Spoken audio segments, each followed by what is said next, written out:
So good afternoon. My name is Rachel Bell. I'm the Dean of the Faculty of Natural, Mathematical and Engineering Sciences, and it's a privilege to welcome you to this year's Engineering Annual Lecture. Before introducing our speaker, I just wanted to make a few mentions. Very warm welcome to some of our alumni, part of the KCL Engineering Alumni Society. Very nice to see you here today. And also, I'm not sure whether we managed to get any of the student KCL Engineering Society here. I know we've had quite a busy day, so there may or may not be some making it to the evening, but if they are, it's lovely to have you. And something that was mentioned to me is that our KCL engineering students, who I know are quite a lively group, actually go back to 1847, predating the IMechE by a fortnight, which is quite a nice record to have. Also mentioning this lecture theatre has got some history to it. So we're in the Nash Lecture Theatre, named after Professor Kevin Nash, who was Professor of Civil Engineering at KCL. And had the role, which Chris will appreciate very much, the delightful role of being head of department of civil engineering at that time in the 1970s, and also acted as vice principal for a while at King's. So it's this wonderful sense of history that King's have, although we have a brand new engineering department and wonderful quad space, there is a long history, and so it's delightful to be here with you in the Nash Theatre this evening. So moving on to today's talk. So today's speaker, Professor Mark Miodownik, not quite right. Miodownik. Well, don't worry, it's been a long day. It's fine. I spent the afternoon trying to get my names wrong. Right. You absolutely don't worry. Professor of Materials and Society at UCL. And what I really found very interesting, one of the intriguing things I'm looking forward to, is the aspect of being a real interdisciplinary thinker. So for more than 20 years, you've been championing how material science research interacts with the arts, with humanities, with society, with medicine. And that's something which we in our faculty are really passionate about in engineering and beyond. So it really makes a lot of sense that you're coming to talk to us, which is great. And today you're planning to share your learning about how you collaborate with manufacturing companies to address the issue of plastic waste, which I'm sure we're all aware of what a huge challenge this is that really needs addressing if we're going to achieve a more sustainable future for our planet. A few honours, which is always very humbling to read out. Elected Fellow of the Royal Academy of Engineering in 2014 and awarded an MBE for services for material science and I can't read my own handwriting. Material science, engineering and broadcasting, because a real passionate communicator about your research. Final note, author of a number of books, including a fascinating looking book, I've not read it yet, but I was looking online at it, called Stuff Matters. And I have checked that if you enjoy today's lecture, you can buy a second-hand copy as well, which I think will tie in with the circular economy. For quite £4, you can get it from Amazon. So I'm going to go and buy one this evening, and it looks good. So really delighted to have you talk with us today. Thank you so much. Thank you so much for the invite. Yeah.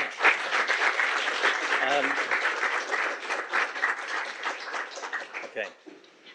So, well, thank you very much for coming to listen to my talk, which, is it's sort of got a dramatic title, but I'm dead serious. and one of the things that happens to you when you dig around in waste dumps, which I've been doing for the last few years, is that you really understand the problem, the really big problem. And you see these sort of photos all the time, but actually when you kind of live and breathe it as a researcher, you realize that something really dramatic has to change if we are going to not completely and utterly ruin our ecosystem. And so death of consumerism is the topic, but I'm also really up for pushback on this because I think that we need a much bigger public debate about what the future is. I think recent elections have sort of kind of made it very clear that the status quo is not acceptable to most people. And what is, but what is the future? What's a positive future? And I think we need to debate that, and then we need to be able to engineer it. But in order to engineer it, we need more than engineers. We need the humanities, we need the arts, we need the social sciences to get on board with a vision of this future. So I'm here to kind of discuss that with you, debate with you. I'm bringing to you my view on it, but I'm really open to kind of being pushed back. Okay, so the way this talk is structured, first of all, it's going to give you the story of consumerism, which seems kind of a really basic thing. But, I think a lot of people don't really understand, perhaps, how consumerism works, and maybe you do, but anyway, even if you do, sometimes it's nice to hear a recap. And then, of course, try and go into the engineering side, what we're doing in our lab, to try and kind of unpick how we can make a more sustainable future. And it's a small subset of ideas, and other ideas, are out there too. And then third part is not just having an idea and being able to develop the technology, it's how to get there as a society. Like, how do we as a society all pull together to get there, agree to get there? Because at the moment we're more divided than ever, and I think that is a really significant challenge. Okay, but back to the beginning. So I used to work here in the engineering department, as was, and I used to have a lab underneath here and an office down the corridor, and I used to leave the street here before it was pedestrianised, and I took this photo then. And sometimes I'd wait for the bus at this bus stop here that used to be, and I would start kind of just counting, because smartphones didn't exist then, so we actually were bored.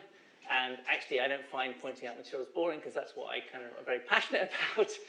And, of course, you sort of, as an academic, always kind of feel anxious and about your subject. And you kind of think, why am I spending so much of my time doing it? Is it really that important?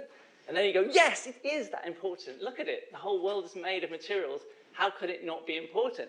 And then you sort of think, well, if they were all taken away tomorrow, what harm would it do? And actually, we'd all be naked, and that would be bad.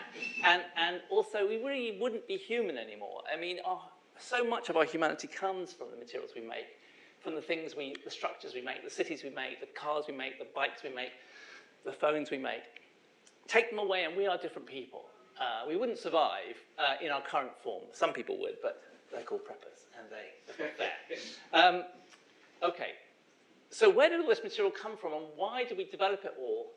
I mean, we've been doing it for many, many, many thousands of years. The ages of civilization are named after materials. There's the Stone Age, there's the Copper Age, there's the Bronze Age, there's the Iron Age, right? So every time a new material comes along, we move forward as society. They kind of embody our dreams, our kind of desires, certainly our basic needs of shelter, of being able to travel, and get places.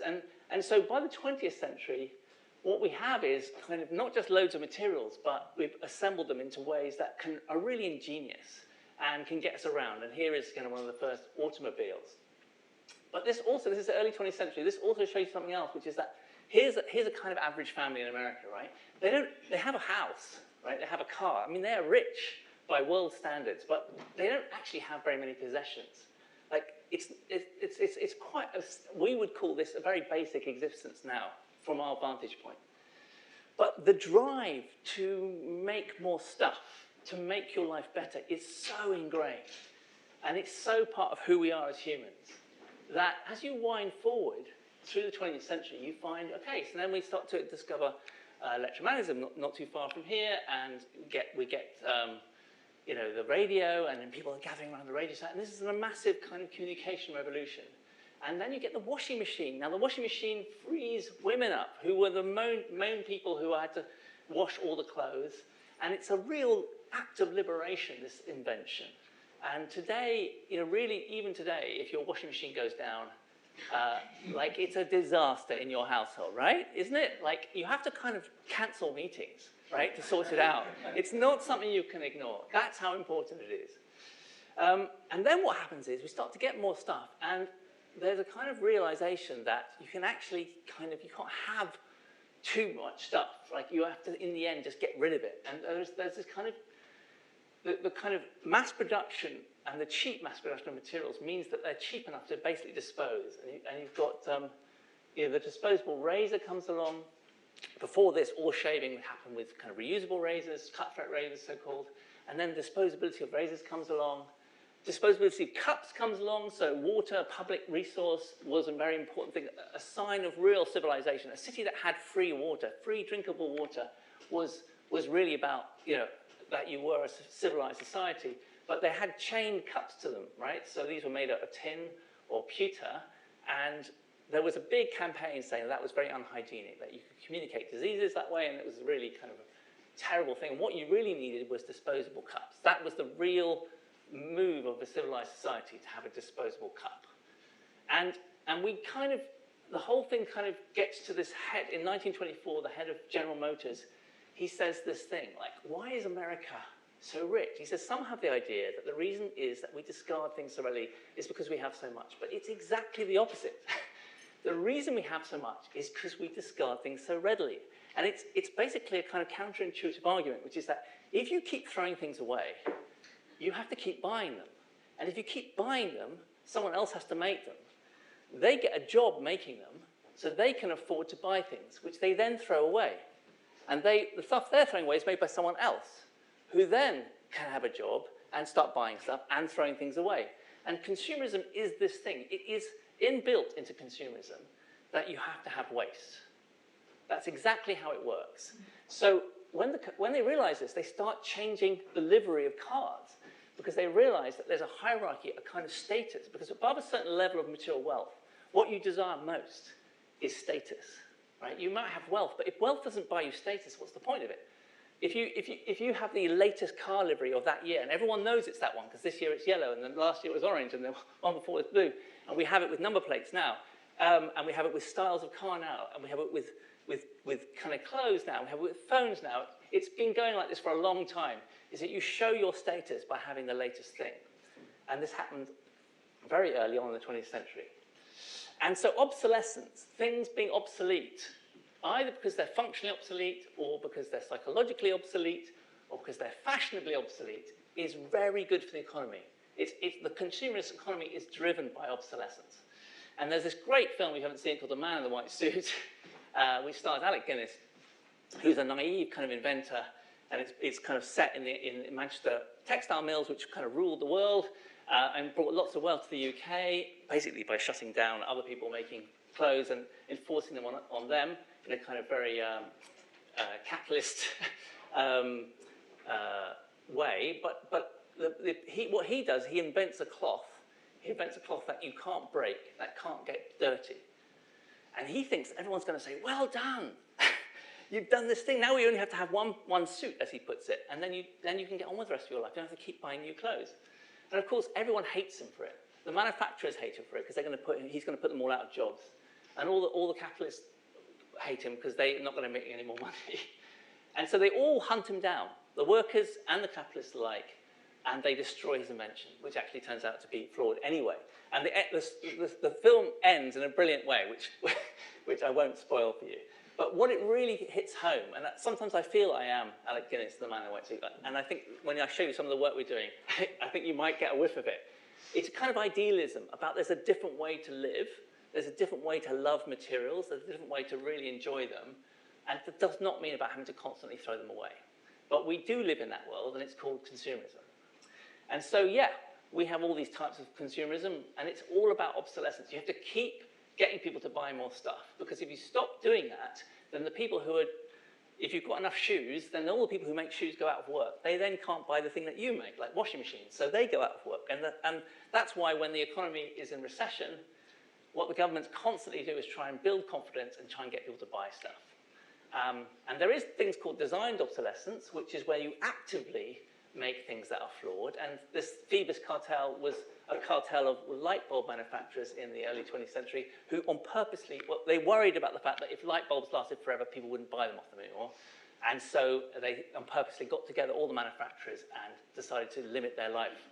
And they were then exposed, and you have these monopoly commissions, and there is laws against it, but they're quite feeble. So for instance, Apple was sued for on purposely kind of dialing down the performance of its phones and actually had to settle. But I mean, that's an example of one really going to court. There's lots of it about. And I guess we all know it, right? And we kind of accept it. We kind of like it, if we're honest. Kind of like getting new stuff. Like it is an endorphin rush. We do renew ourselves.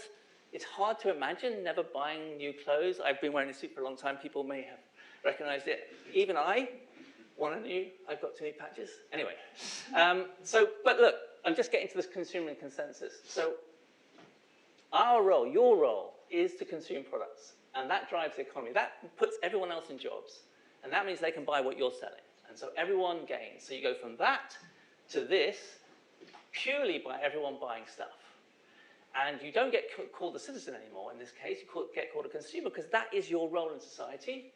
And consumer societies became very materially rich, and they still get very rich. And that, if you're a kind of low or middle income country, you need to use consumerism to boost the wealth levels because it works like a dream. And it probably works because we love materials, we love new stuff, and we kind of all buy into it. Okay, so that's all wonderful, except for there is an exception, but we'll get to that in a minute. So fast fashion, Shein, this is the latest in fast fashion. So they use AI to scope the latest trends on TikTok. They then pitch it to you on TikTok and other social media, and they'll make small batches of a particular fashion item, and then they ship them directly to your home, literally from a whole load of small manufacturers, often in people's own homes. And they're the fastest growing fast fashion, and that is good for the economy. Buying their stuff creates a huge amount of waste, but that is not included in the GPP, so that's fine. Fast tech, so we had this big boom in disposable vapes, and they basically took over all of the reusable vapes market because they were just so sexy and cool and easy. And that was good for the economy. It's been outlawed now in this country because of the huge waste. And we were kind of part of the campaign to kind of make the government aware of the fact that there's an enormous slug of lithium in them, which is a reusable battery and a very important material. And actually, it was only being used for 500 puffs and then being thrown into the nearest bush. And there were 2 million of them a week being thrown into the environment at the height. So, but that was good for the economy. It's just very bad for the environment. But just to kind of give you some facts, some figures. So in the 1950s, the global GDP was 11.74 trillion, and this is how it works. You basically mine stuff, you manufacture products, you have a retailer, a marketer, someone buys them, they're called a consumer, and they have to throw them away quite quickly so that they have to buy something else, and that gives you that GDP. By the 1980s, it's at 444 trillion, and the same model works, and basically the amount of waste being produced per year has gone up proportionately. 2020s, now we're 4 times that, and the waste has gone up 4 times, and we're just keeping going. We have no other plan, which is the problem. So all of the stuff made by humans by 1950 was a small fraction of the mass of the living matter on the Earth, but today outweighs all of the plants, all of the animals, and all of the microbes. So we make more stuff than nature does now. That's just incredible. And it will triple by 2040 if we don't change something. But the problem is, consumerism is just like, it drives the economy. Like, who doesn't worry about the economy and their jobs and paying their mortgage? Like, it's not an easy thing to walk away from this golden egg-laying machine of our economy. But this is the reality of the result. So what is a different way of doing things? So first, we have to not kill the economy. Now, everyone cannot be out of work. And you have to have all the stuff, because, I mean, that's who we are, right? We love stuff, and I love stuff. I don't want to get rid of the stuff. So we need to get the stuff into people's lives. We need to have everyone have jobs that they enjoy, but we have to not dump it all into the environment. That's the design brief. Okay, and it's called the circular economy, the one that's kind of, at the moment, the most fashionable on this, and probably is, some version of it has to be the right answer. And what you do, and the circularity bit is this, you start to cut mining out of the thing. So you stop getting your raw materials from mining and agriculture, and you start getting it from recycling the materials. So the raw materials come in from the stuff that you would have thrown away, but now you're putting it back in the system. But in a way, more important than that is that that's quite a rare event. That's the kind of the least good solution. The reason for that is because this requires a lot of processing, a lot of energy, and a lot of water, a lot of air pollution. So pretty much all of the recycling processes that we know of today suffer from basically being very polluting. The repair economy is the one that is the least polluting, the least CO2 emissions, but it's also the least popular and the least sexy. So that's kind of like a problem to solve as we see it. And then, but what that means is you stop producing enormous amounts of waste, hopefully. Okay, so how do we make it happen? So now I just have to kind of give you kind of how we look at the world in the material science world. And this is like a map of all the stuff. Like if you were to zoom in to all of the stuff, any of it around you, this is the kind of way in which we study it. So you have big stuff at the top, and smaller, smaller, smaller, smaller, smaller, smaller, smaller. So on this side is living materials, and this, people are kind of familiar with this world, because this is the nature world. So you have big stuff like trees, small stuff like whales, then you have mice, and then you have the fleas on the mice, then you have the hairs on the flea. You keep zooming in, and you find that those hairs are made out of many cell types, and that's really amazing, because you can make something as prickly as a hair, or you can make something as soft and as intelligent as a piece of brain tissue, or you can make something as sensuous as some lips, and all you have to do is change the cell types and how they kind of interact with each other. And they're all made of single cells. They start from single cells, and in fact, you're stem cells. And so you start off as one cell, and so do the trees, and so do the plants, and so do the whales, and so do the fleas. And you become this multi-material, extraordinary cornucopia of a person. And that in itself is just a wonderful thing to kind of explore and love hanging around in this world. You learn so much. How can it be that cells can do so much? They can go from something soft and squidgy to something hard, something intelligent. And the answer is that there are all these kind of molecules inside the thing, macromolecules and proteins and carbohydrates and lipids, and they all self-organize. They self-organize. So cool. And so no one's telling them what to do. If you were to go into a cell, it'd be like as complex as a city, as complex as London. One cell, you have 1 trillion of them. And they're all talking to each other as well, right? So they're really complicated. They all talk to each other. And actually, on a macro scale, there's information traveling all the way up here. So the tree knows when the sun's hitting it, it knows what the weather's like, and that information filters down into its cells. Hence, it knows when it's autumn, it knows when it's winter, right? The cells know. It's just marvelous, wonderful. This is the DNA, of course. DNA kind of codes for these molecules, and the molecules then build themselves into cells and so on. So we live and breathe information, and the information is the scale above me in the right state? Is it in the state it should be in? If not, let's do something about it. And if we fail to do something about it, we die.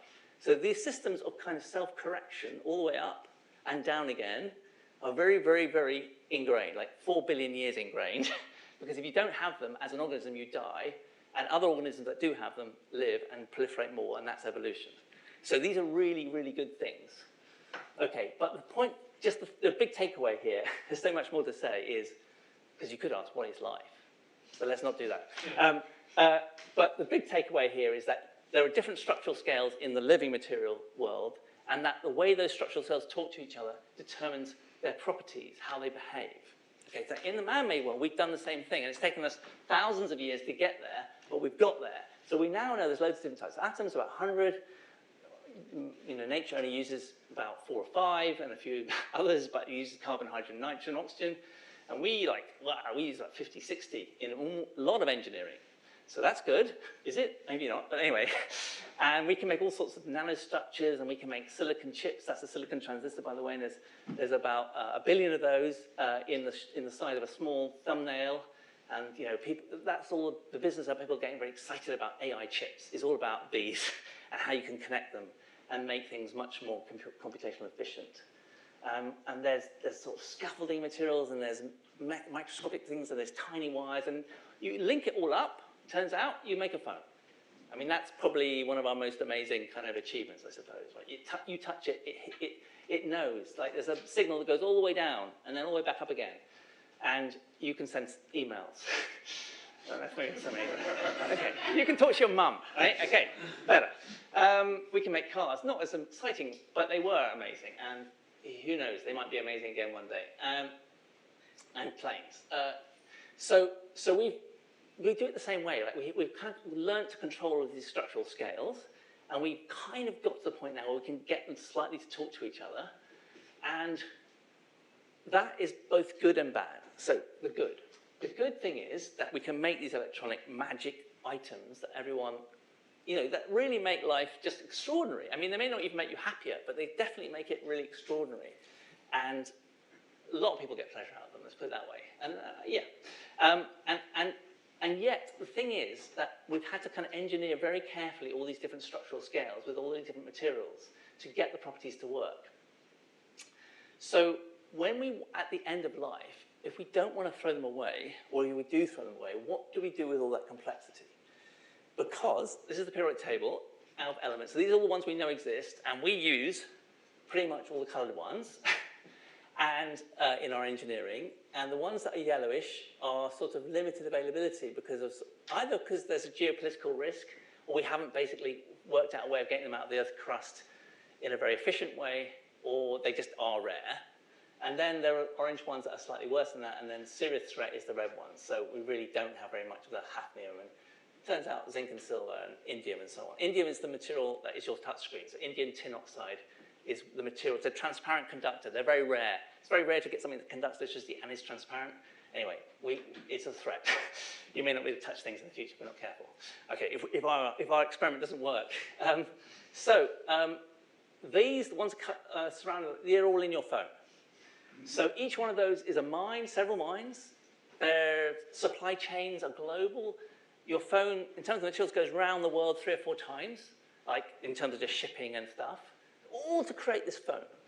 Wonderful thing. But you can see the complexity here, and you can see the threat in terms of limited availability. And that's, of course, why Trump is so interested in Greenland and making kind of claims on Ukraine as well, because people are worried about losing this stuff or not having access to it. But that's not the thing I'm worried about. What I'm worried about is the fact that we throw them away every 2 years, and they do not get recycled.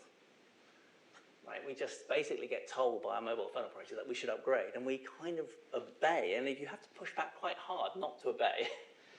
And the reason is consumerism, of course. We already covered that. The reason is they have to keep getting you to buy a new phone. That's the whole model.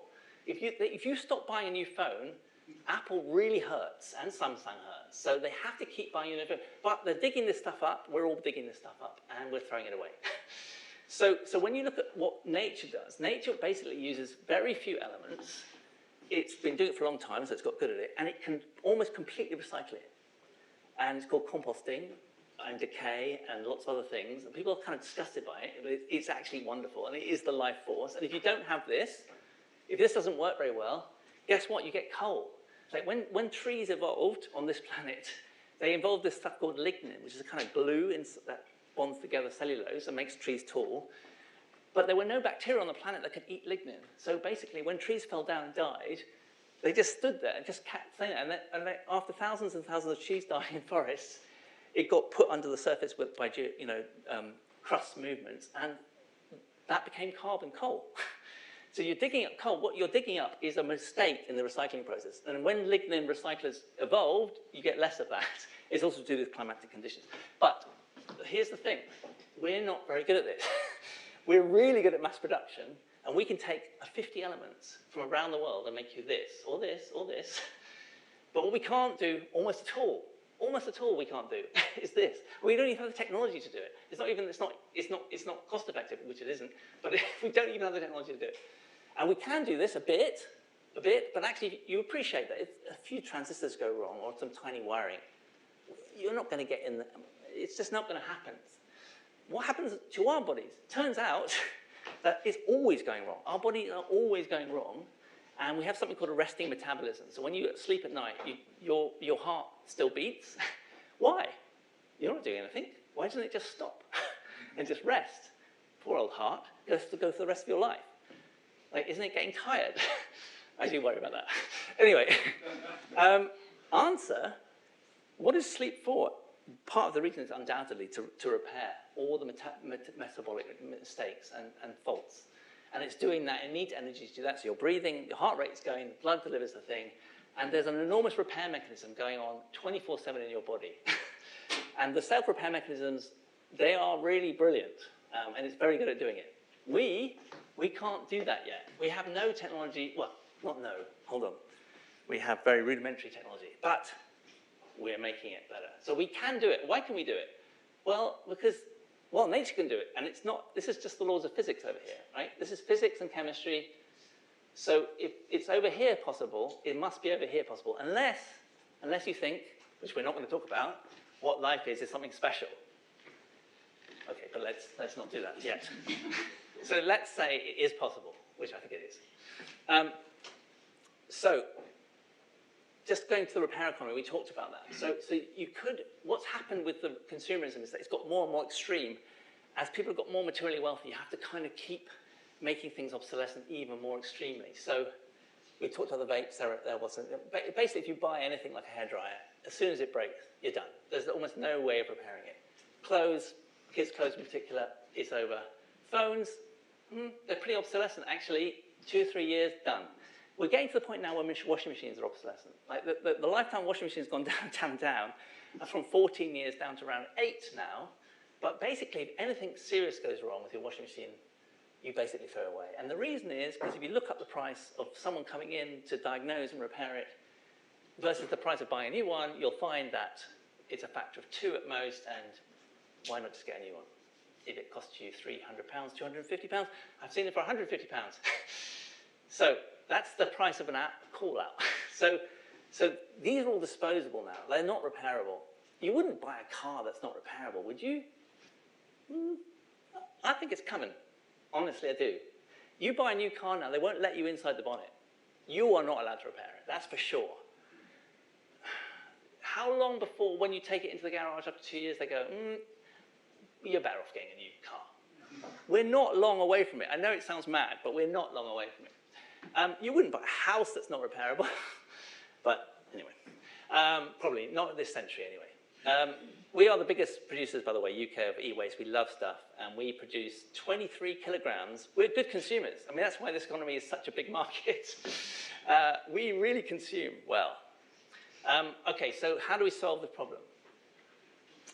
So we're trying to work out how you can get self-repair to work inside objects like phones and cars, washing machines as well, but clothes as well, and things like that, because we think that self-repair and self-disassembly on command is the kind of prerequisite to get the circular economy to work. You need these things to happen because manual repair, manual recycling are just never going to cut it. And also just taking inspiration from nature, it is possible to do. So we're engineers, let's do it. How far have we got? Okay, self-preparing concrete already exists. A bit of a cheat, if you ask me, but I still love it. This is how it works. You build a big bridge, you're worried that a big storm's going to come along and crack it, and then, God, you've kind of lost your investment, or you have to spend billions repairing it. No, not with self-healing concrete. You put these little bacteria in it, which are essentially archaea, and they evolved in hot springs, so they used very alkaline environments, and they will lie dormant for up to 50 years. You put them in the concrete, they're fine. Alkaline environment, no problem. Then the storm comes, and your cracks open up, and the bacteria smells the air, smells the vapor, wakes up, looks around for food, as we all would do in the morning, finds starch, because the concrete manufacturers have put little granules of starch in it, eats the starch, reproduces. They eat the starch, they reproduce, and they have a poo as well. And one of their poos is calcite, a mineral, and that's one of the main constituents of concrete. They eat their way out of the crack, leaving a pristine material behind them. And then they get to the edge, and they get a brief moment to admire the view, and then they die a horrible death, unfortunately, because there's no more starch. And that's cruel. And that's not, anyway, but it works. It works. You get 90% of the strength back. And you won't be surprised to know that it's more expensive. So this is where economics come in, which we'll get to at the end. But that works. Now, it's a bit of a cheat, because it's using a microorganism, but is that a cheat? I mean, it seems fair game to me, really, if you can control it. And I think it getting out of control is probably one of the problems that we are slightly worried about. So imagine, yeah. Anyway, let's do the optimistic bit first. Okay, so here's the road. So we've been working in roads, and of course, potholes are a bane. It's the number one biggest political kind of gripe of any constituent. I know this for a fact. if you talk to MPs or councillors, they'll go, people just moan about potholes all the time, and they'll ask money for their cars, which are broken because they went into a pothole, etc. But basically, roads are falling apart the whole time. In fact, we intentionally make them so they fall apart. Why? Because it's nice money, and it's consumerism. So basically, you have to remake the roads every 10 years. Everyone wins, except for the occasional motorist who gets annoyed. But it turns out you can actually get them to self-heal. They actually already have structures in them. So they have these kind of molecules that like to self-assemble. So this is a kind of like an inside of a cell. And these molecules have a kind of fluidity about them. If they have, so these are long chain molecules. And of course, you make this is the tar-like constituent. You make them from old organisms, right? Oil is old bacteria and kind of microorganisms. So you basically inherit a whole load of mechanisms that seem to work inside the thing. And they will basically self-heal the structure if there are small cracks, as long as the temperature is high enough and as long as the road is not too old.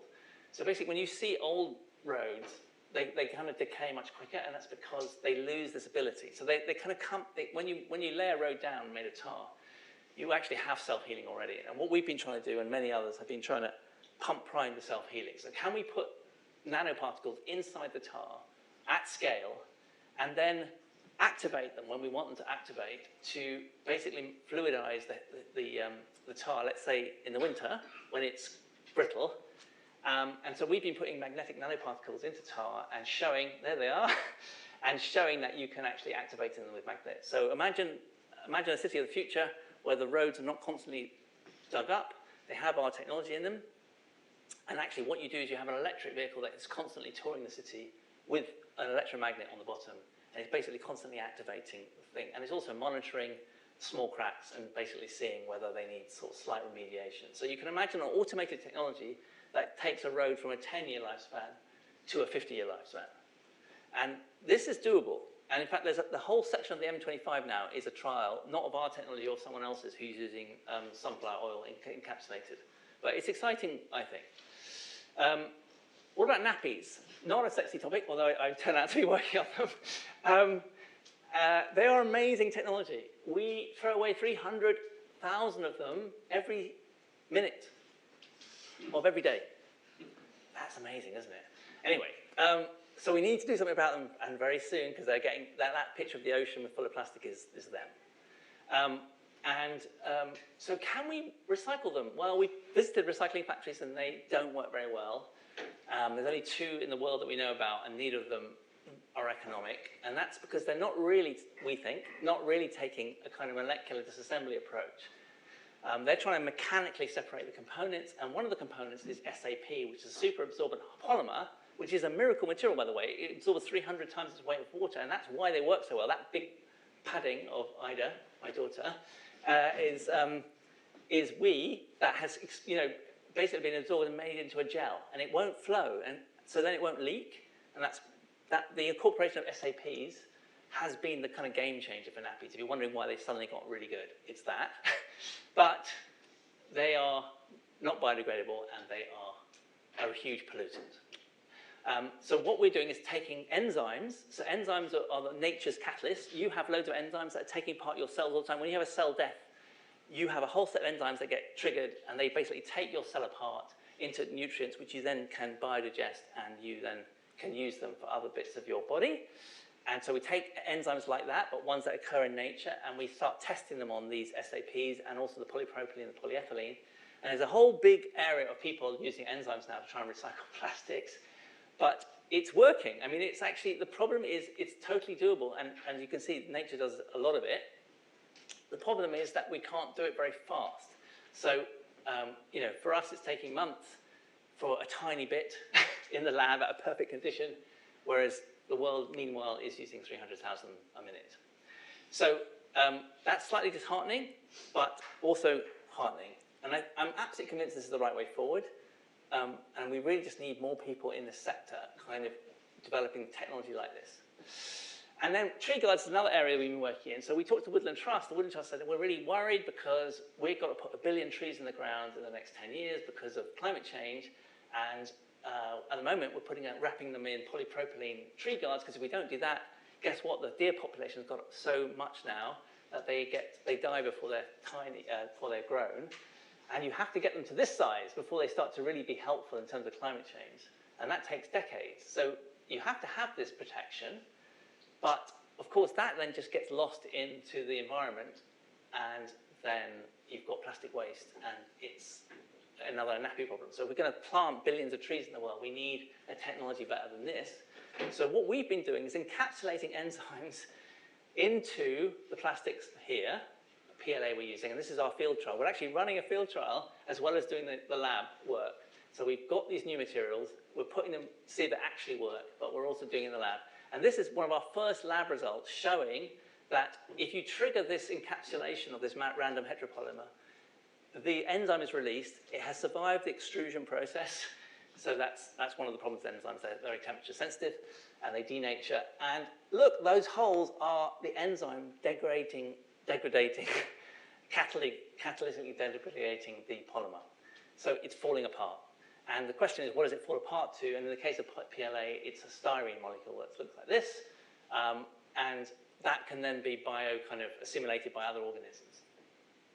So again, early days for this technology, and one of the things we really want to learn how to do is not just actually get it to work in real trials in the lab, but also we need to tell the tree guard when to degrade. So what you really want is the tree guard to be totally mechanically perfect, no holes, until the tree is mature. And so how does the tree guard know when to trigger these is a question we're trying to work on. Like, is it like can we get a sort of is there like a hormone the tree exudes into the air when it's more mature that we can then use as a trigger point for the encapsulation?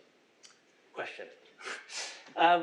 So that's the kind of work we're doing. So this is what we sort of call autonomous repair technology or self-repair, and it's kind of trying to get as good as nature. It's going to take us a long time.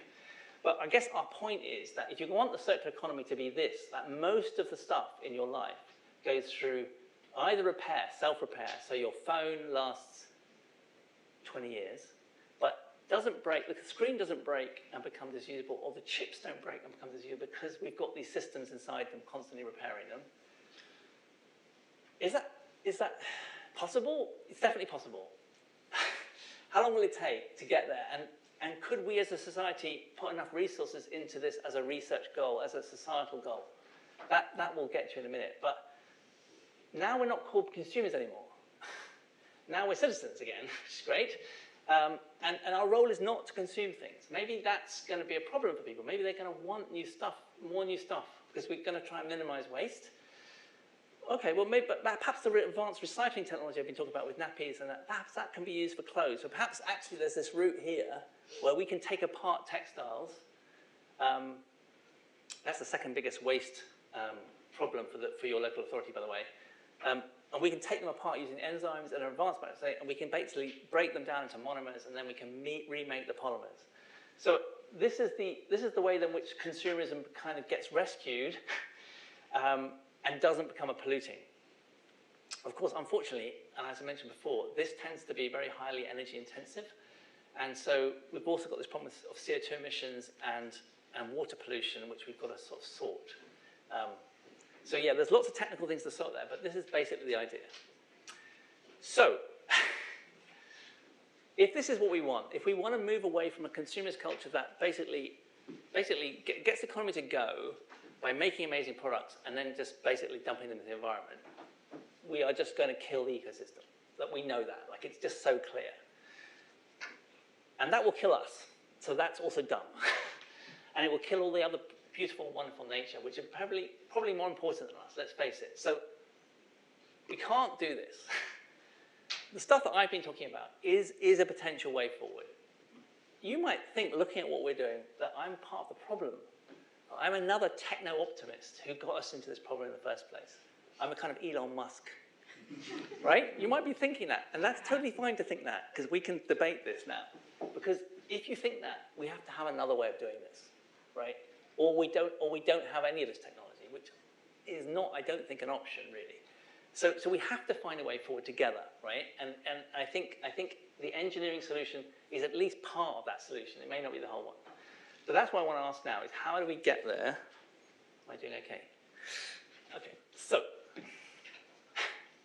if if you look at the history of materials, and I kind of hinted at the beginning, we start with stones. Actually, we don't, probably. We start with woods, but it's lost in the archaeological record because woods degrade. But when you look at our ancestors who are alive today, or like who co-evolved from us, like gorillas and monkeys, so we have a common ancestor, they already manipulate wood really sophisticatedly to make things in jungles and things. They already are really good at it. It kind of feels like, and that can't have happened in the last few thousand years. It must have been earlier. So we probably were really good at wood as well. But at some point, we get really good at stone tools to make them sharp. And there's like a million years of that stuff. You get like these beautiful flints. They're so beautiful. They're so handcrafted for the hand. And they're so sharp. It's a wonderful thing. And so this makes fabric possible with fibers, and it makes making rudimentary shelters possible. Then fire comes along, and we sort of learn how to nurture it. Maybe make it comes later. Maybe at first it's lightning strikes that are kept going. Who knows? But fire becomes a really important thing because when you cook food, you get more calories out of it than when you eat them raw. So suddenly we have a much better source of calories, and that maybe gave us more time to develop the other materials. So we start developing glues by taking sap from trees. And in fact, the earliest glues are 180,000 years ago. And we can even tell what the person was eating because those glues were thermoplastics. They put them in their mouths. And the ones we've recovered, I say we, the archaeologists, in Denmark, show that they were eating duck when they were making that glue. Because you can see the DNA from the duck. It's amazing, isn't it? I love that argument. Anyway, we made clothes, we made ceramics, and the ceramics are really important because you need, if you want to survive the winter in here, if you want to go from where we originated in Africa to here, you're going to die in the winter unless you can store food. And you've got to store food where mice can't get it, rats can't get it. You've got to make something that's kind of impermeable. And it turns out that ceramics are the thing. So big ceramics amphoras, Greece. Think, all those lovely summer holidays you've had in the Mediterranean. The terracotta. I mean, that is so important to us. We get the Bronze Age and the Bronze Era.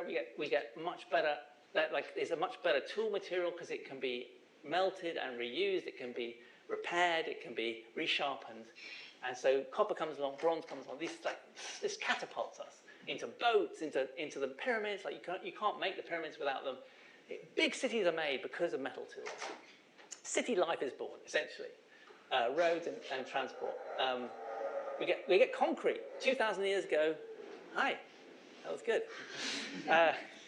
We get concrete. So there's a 2,000-year-old Pantheon, which is still made of it's still the biggest unreinforced concrete dome in the world, and it's still around 3,000 years later. And guess what? It self-heals. So the way they made concrete, what the latest theory is, when you look in it, you find bits of slaked lime, which is calcium oxide, calcium hydroxide, which can be kind of activated when water gets in, and it will kind of harden into the silicates. And so a crack, which is exposed to the atmosphere and water gets in, then self-heals, and that happens in this concrete. So this has been done in the last few years. This has been kind of worked out.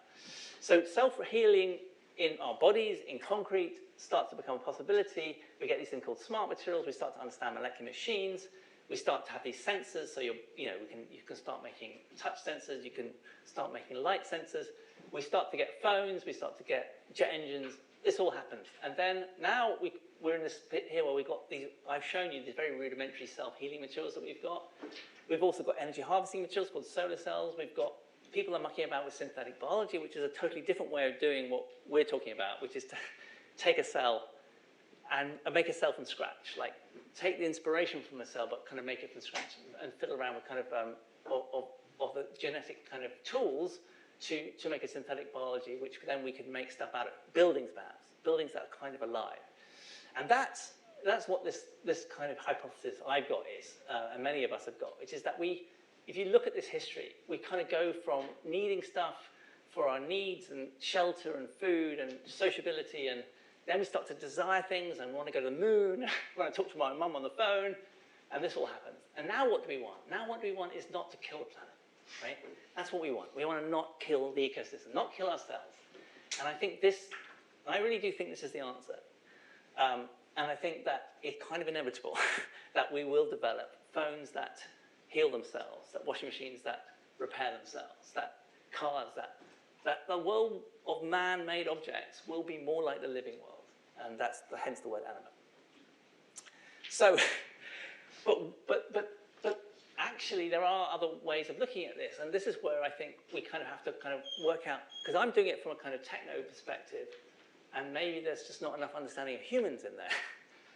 And if you look at this repair thing that I talked about earlier, we've been doing a lot of work in repair, actually, just done manual repair. Like, why doesn't repair work in this country anymore, or most advanced economies? And when you do the cost of ownership of buying a really expensive toaster, so we have one of the Dualit toasters. Anyone else got a Dualit toaster? Yeah, right. Yeah. So it's 30 years old, right? You don't ever have to buy another toaster, right? It costs you £150 to buy, so it's roughly 15 times the amount you can buy a toaster from Robert Dias down the road.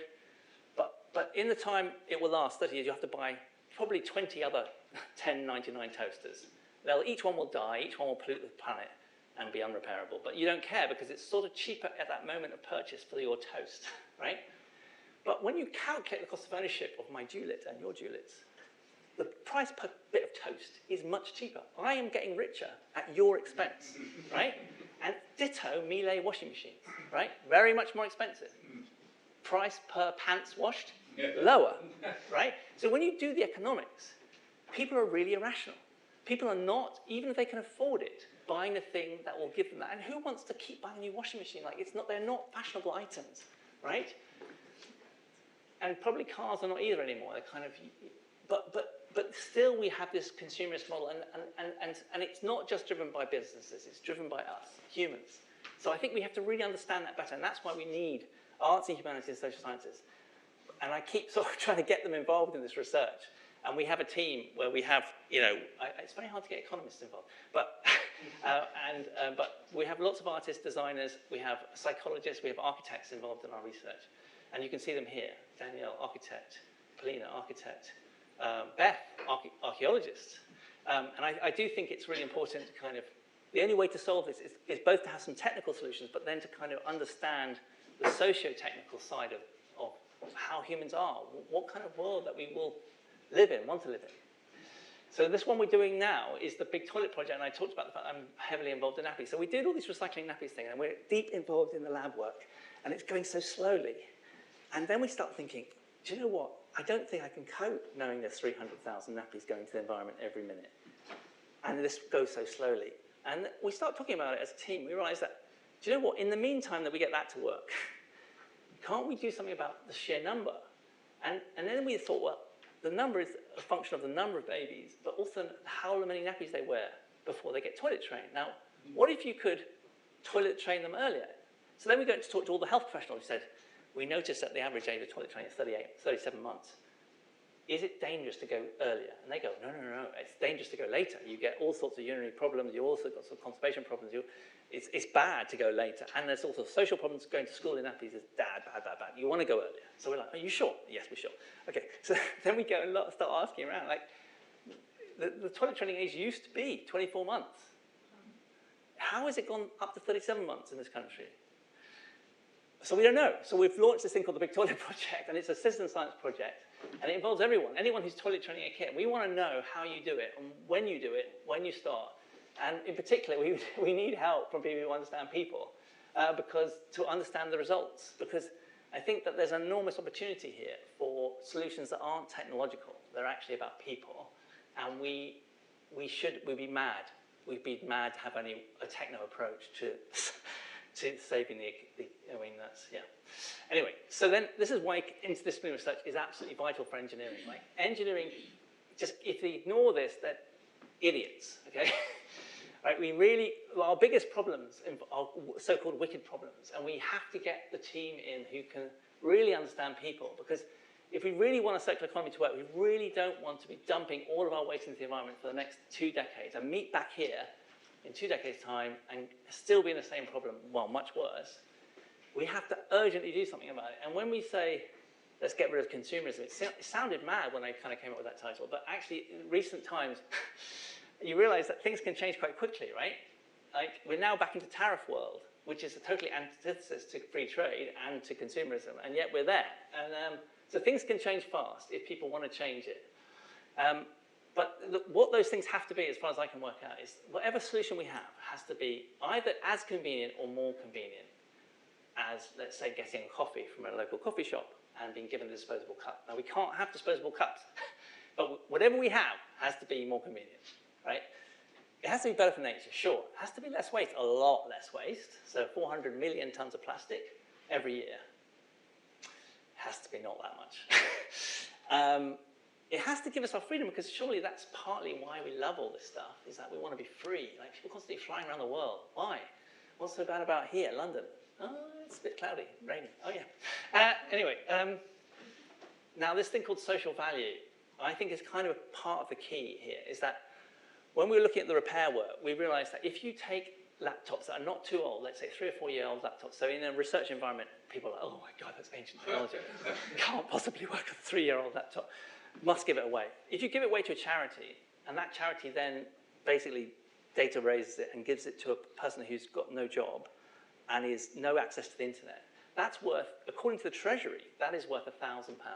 And why is it worth £1,000 of social value? Because you've actually given that person the chance to get a job online, to look up and to kind of be part of society, be normal society, as it were, to get cheaper train tickets, to do so many things, which they're digitally excluded from because they just can't get there. Right? So you not only have to give them, you have to teach them how to use it, of course, but that social value is not part of the consumerist model, right? That completely does not, there's no amount of social value that will pay off our national debt. There's a zero amount, right? So we can have an enormous amount of social value. So you can have a local community that's enormously helpful and equal, but actually we still have the same amount of national debt. So how do we, in the same way that people are trying to get Bitcoin to be real money, which in a way is kind of just gambling, if you ask me, what we should really be looking at is how to get social value to be real money. Because that is real wealth, real wealth, but we don't value it at all except on spreadsheets. When a developer comes into it, when a developer builds a big building around here, like next door, they have to deliver a certain amount of social value, and they basically count it up, and they'll say £200,000 of social value, and it's this many laptops, and it's this many, meals. So this is part of the puzzle, I think. Again, humanities, hello. Lower cost, yeah, I'm afraid we are, in the recycling world that we've been living in, what we found is that you can make something that's more recyclable, you can make something that's biodegradable, but no one will buy it unless it's lower cost or the same cost. Like, really, they want the environment to be protected, but not if it's going to cost them more money. That's in general, not you, but most people. And it's got to be fun, because why would we do anything not more fun? Okay, so we've got a lot of things to do, but that's why we're in a university setting. And so how do we do it? Well, we set up the Institute Making, and that is to provide a home for disciplines. And why do you need a home for this kind of work? Because if you're going to get psychologists to work with designers, to work with economists, to work with engineers and scientists, humanities, architects, that if you do that in an engineering department, what happens is the engineers swan around, we own this place, man. What we say goes. And ditto, if you go to some humanities department, you feel a bit awkward because they're also stylishly dressed and they have much better sort of social manners, and you feel a bit kind of anyway. But if you have a place where everyone's equal, everyone's welcome, which is what we've set up, then you have a chance where they're all going to respect each other. And that's the other thing I've learned doing some of this stuff for a long time now. I've had loads of interdisciplinary projects that got funded because they look sexy and cool and they're trying to solve a real problem, which didn't work at all, because in the end, it was a sort of all-star assembly of people who actually, when they actually started working together, thought the others were a bit second-rate and, didn't actually respect each other. And there's a lot of that about, if you know what I mean. So you have to kind of nurture this. So in our projects, basically it takes 6 months of meeting every week together, and we do meet every week together around the table, not online, and we get to know each other, and we do stuff together, and we kind of like each other, and then you can do some work. And we're all equal in this place. That's the idea. It doesn't always work. And then, of course, you need a place to bring in other staff and students, and definitely industry, because if you're not bringing in industry, you don't understand the problem properly from their demand side, supply side. And if you don't bring in brands, you don't know the demand side. And if you don't bring in the third sector, you don't know all these other bits of the puzzle. So you have to have something that's porous. So this is something we've failed to do, and I'm really trying to work on it. It's I want a place where someone can come for 6 months, on a secondment with very little paperwork, where I don't have to jump through a million hoops in the university just to get an access card so they can open the door. Like this, honestly, I've got a visiting professor, and it's 6 months, and she still cannot open the door. It's maddening. Like, why? Anyway, but I think it's doable. But yeah, anyway, because we've got the seats, we've got the desks. It doesn't cost us any more money, but they still can't open the door. And then, of course, the other thing is that I do a lot of, and I think it's important, like, you've got to bring in the public. So we do exhibitions and talks and books and citizen science projects. Because if you don't do this together, we'll only do it in a bubble, and we get accused of being elitist, and we probably will be elitist, let's face it, because we won't really understand people if we don't actually constantly running it past them. Anyway, so that's that. And then I'm back here again, and I just wanted to remind everyone, these are lovely materials, aren't they? I'm not talking about a future, by the way, just to preempt the question. I'm not talking about where wood doesn't exist in your lovely kitchen. I'm not talking about that future, right? Or that you don't have some carved limestone, or you don't have. I'm not talking about that future. Those materials will still be in this future, and lovely glass. Right? We love those materials because they root us, and they are culturally really important to us, and they're aesthetically beautiful, and we have hands, and we're tool makers, and we love working with those materials. So those, I'm not talking about material, but I am talking about augmenting that world with animate materials that do other things, i.e. stuff that we don't know that's not going to last long in our consumerist world is self-healing, self-repairing. We're not kind of constantly replacing these things. We're having a self-repairing phone, we're having a self-repairing road, and that, I feel, that is the kind of vision of the future I have got. And I hope I've persuaded you that it's one worth having. So, conclusions. Good, yeah? Okay, so consumerism is a powerful engine for economic growth, no doubt, but the waste that it creates is killing us and our ecosystem. And I just don't think there's any doubt about that. I haven't even talked to you about CO2 emissions. We do loads of life cycle assessments, and it's really shocking. It is necessary, right, for the circular economy. If we're going to do the circular economy, right, to replace it, we have these significant engineering challenges because we don't have the recycling technology, so we can't just roll it out. And also, recycling probably isn't the solution. Probably we need things to last longer.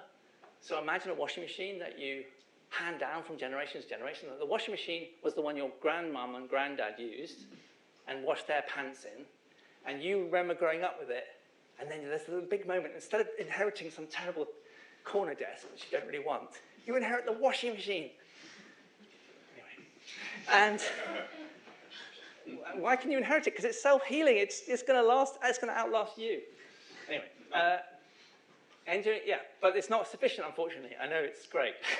we all want to inherit the washing machine, and the toaster. But we need serious economic, political, cultural, and societal adaptation to this new future, whatever it is. And we've got to work with arts, humanities, and social sciences if we're going to get the circular economy to work, for sure. And I think words matter. I think consumers, none of us want to consume the planet, but we are doing that. There's just no doubt about it. So it's a good term. It does describe humanity at the moment. We are consumers, but I think we should stop calling ourselves consumers. Because if we stop calling ourselves consumers, perhaps we will then not behave as them. And so I think, and I try not to do it, I just talk, don't tell people they're a consumer. They're not. They're a sustainer, or they're a repairer, or a citizen, but they're not a consumer, I hope. And yeah, that's it. I work with lots and lots of people, brilliant PhDs and postdocs, of which many are listed here, and get funding from EPLCC, NERC, BBLCC, UKRA, Royal Society, Royal Academy of Engineering, and yeah, we have these amazing teams of people in these different hubs, and in particular, Institute Making is a fantastic place. And thank you for listening.